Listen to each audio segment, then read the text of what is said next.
Bem-vindos a Real Economy. As mulheres na Europa ganham em média menos 15% que os homens, geralmente pelo mesmo trabalho. A pandemia mostrou a força das desigualdades. As mulheres assumiram a maioria das tarefas não remuneradas associadas à família e às crianças e enfrentaram um risco maior de perder o emprego. Já a seguir, Fanny Gorré está na Alemanha, um dos países europeus onde existe maior desigualdade salarial. Estou em Berlim para falar com uma mulher que luta por oportunidades e condições iguais para as trabalhadoras.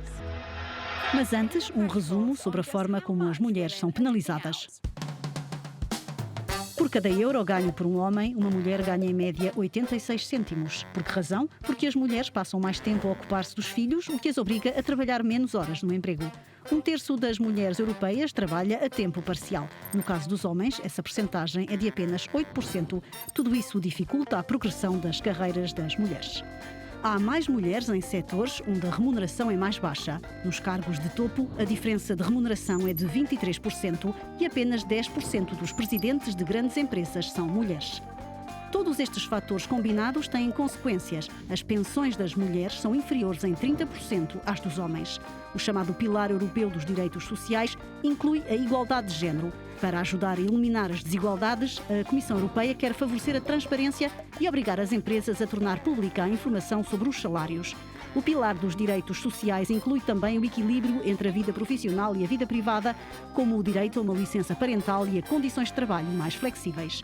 Esses princípios fazem parte de uma nova diretiva que deverá ser transposta no direito nacional até 2022. Um dos fatores que prejudica as mulheres no mercado de trabalho é o constante malabarismo entre emprego e vida doméstica. Fanny Gorré esteve na Alemanha para ver como é que as mulheres lidam com o problema.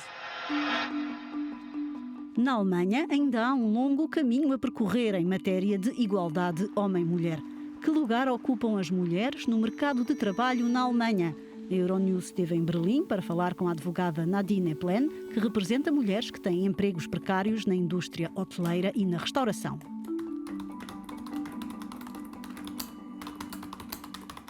O problema é que, mesmo se os contratos de trabalho estipulam 40 horas semanais, o empregador pode mudar as horas a qualquer momento. E as mulheres que têm filhos não podem garantir uma disponibilidade total. Há mulheres que acabam por demitir-se ou são despromovidas por causa da questão da flexibilidade. Na Alemanha, quase 50% das mulheres trabalham a tempo parcial para poderem ocupar-se dos filhos.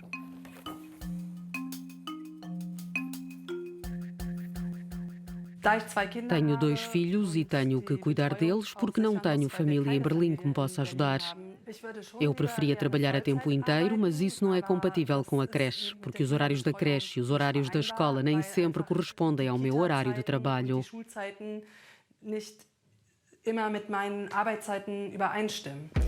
Para aumentar a presença das mulheres no mercado de trabalho, a Alemanha, como os outros países europeus, tem até 2022 para implementar a Diretiva Europeia sobre o equilíbrio entre vida profissional e familiar, nomeadamente o acesso a uma licença parental e mais flexibilidade no trabalho.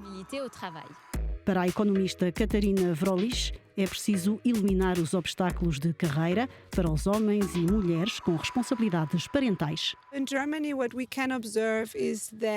Na Alemanha há uma nova norma que prevalece. Mudamos de um modelo de família com um único empregado para um modelo de uma família com um empregado e meio.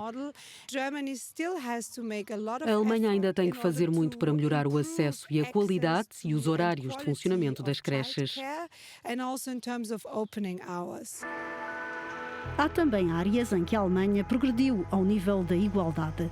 Nos conselhos de administração das grandes empresas, 36% dos representantes são mulheres. Para ficar mais perto da paridade, o país está em vias de impor quotas. A Euronews esteve em Berlim para falar com a única mulher membro do conselho de administração da Volkswagen. Mesmo as pessoas que são contra as quotas admitem que as quotas podem fazer avançar as coisas. Eu pessoalmente estou de acordo. É algo que levará as empresas a não rejeitar pessoas altamente qualificadas devido à prevalência de certos preconceitos. Chegar ao topo da carreira não é um caminho fácil para as mulheres. É um percurso muito individual e há um preço a pagar. Tive de fazer concessões, a pessoa tem que saber o que quer.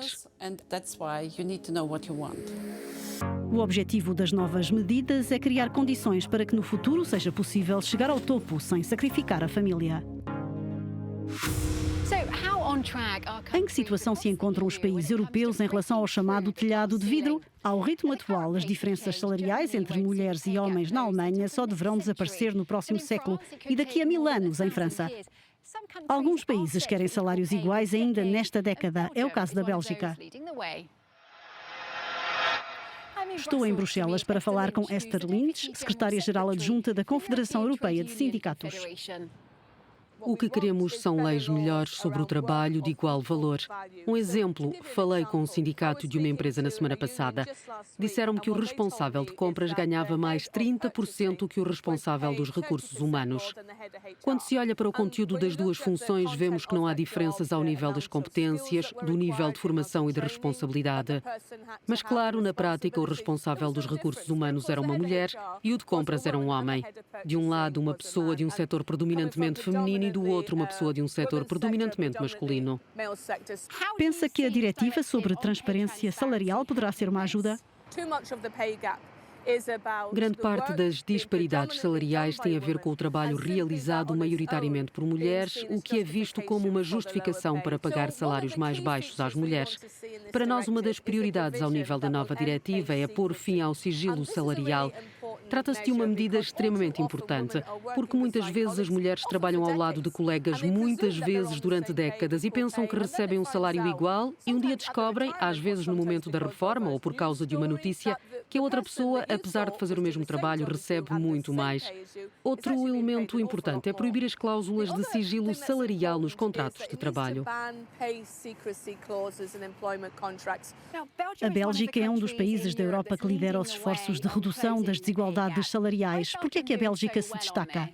Na Bélgica, uma das diferenças em relação a outros países é a quantidade de trabalhadores sindicalizados, o que dá confiança às pessoas, permite-lhes colocar questões e reclamar sem terem medo de represálias, de serem despedidas ou excluídas por estarem a criar problemas.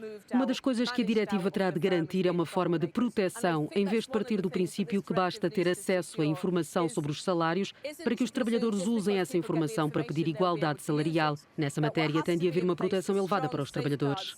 Esther Lynch, muito obrigada por ter estado connosco em Real Economy. Obrigada por me receber, esta é uma questão importante.